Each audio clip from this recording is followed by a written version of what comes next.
Mum gasped and said, "Look, Nomi, it's a Jackson Pollock. Oh, it's beautiful. Oh," she said, "cloths of heaven." That was something she said a lot. And Carson and I just stood there staring at the blood on the snow, and my mum said, "Just like that. Who knew it could be so easy?"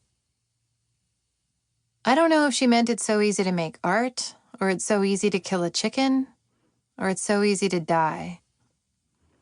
Every single one of those things strikes me as being difficult to do.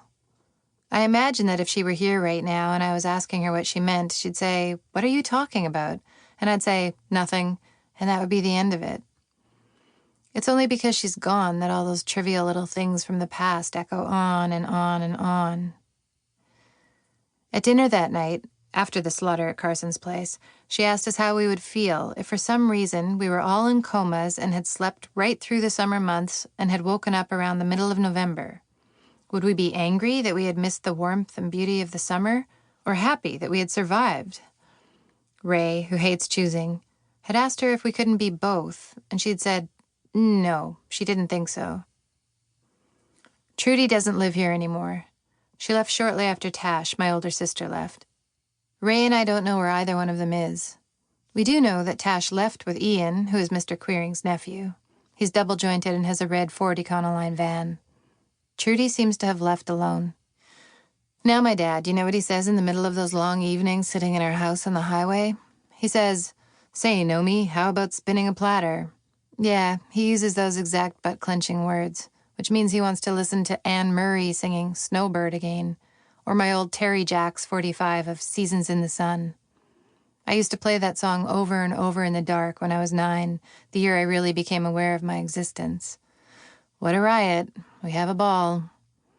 Recently, Ray's been using the word stomach as a verb a lot, and also the word rally. We rally and we stomach. Ray denied it when I pointed it out to him. He says we're having a good time and getting by. Why shouldn't he amend?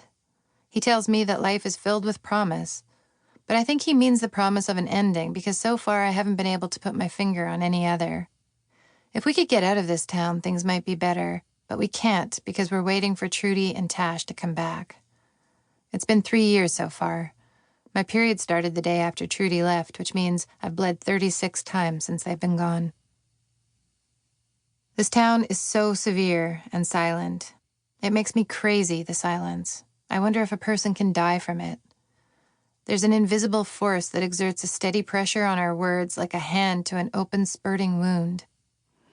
The town office building has a giant filing cabinet full of death certificates that say, "Choked to death on his own anger," or "Suffocated from unexpressed feelings of unhappiness."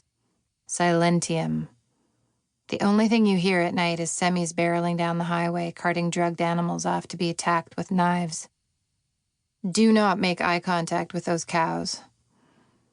People here just can't wait to die, it seems. It's the main event. The only reason we're not all snuffed at birth is because that would reduce our suffering by a lifetime. My guidance counselor has suggested to me that I change my attitude about this place and learn to love it. But I do, I told her. "Oh, that's rich," she said. "That's rich." We're Mennonites. As far as I know, we are the most embarrassing subsect of people to belong to if you're a teenager. 500 years ago in Europe, a man named Menno Simon set off to do his own peculiar religious thing, and he and his followers were beaten up and killed or forced to conform all over Holland, Poland, and Russia until they, at least some of them, finally landed right here where I sit. Ironically, they named this place East Village, which, I have learned, is the name of the area in New York City that I would most love to inhabit. Others ran away to a giant dust bowl called the Chaco in Paraguay, the hottest place in the world. My friend Lydia moved here from Paraguay and has told me stories about heat-induced madness. She had an uncle who regularly sat on an overturned feed bucket in the village square and screamed for his brain to be returned to him. At night it was easier to have a conversation with him.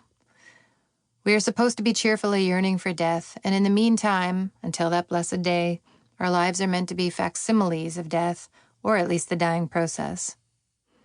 A Mennonite telephone survey might consist of questions like, would you prefer to live or die a cruel death? And if you answer, live, the Menno doing the survey hangs up on you. Imagine the least well-adjusted